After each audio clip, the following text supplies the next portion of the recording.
అందరికీ నమస్కారం అండి. జర్నలిజంలో 20 ఇయర్స్ జర్నీ. మొదటగా అడుగుపడింది ఈటీవీ నుంచి. ఈనాడు జర్నలిజం స్కూల్‌లో జర్నలిజం చేశాను. గ్రాడ్యుయేషన్ తర్వాత ఏం చేయాలి అనేది నాకు క్లారిటీ లేదు.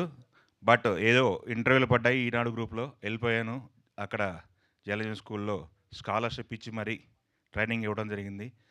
4 మంచి పదాలు ఎలా రాయాలనేది నేర్పించారక్కడ. అక్కడి నుంచి నా జర్నీ స్టార్ట్ అయింది.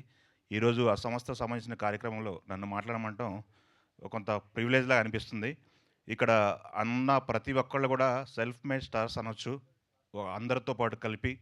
అయితే ఇక్కడ యంగ్ టాలెంట్‌ని ఎంకరేజ్ చేస్తున్న ఇద్దరు కుర్రోళ్ళని చెప్పి మాట్లాడుతున్నారు. బట్ వాళ్ళు వయసులో కుర్రోళ్ళేమో గానీ, డెసిషన్ మేకింగ్‌లో అండ్ ఎంపికలో నిష్ణాతులని మనం చెప్పుకోవాలి.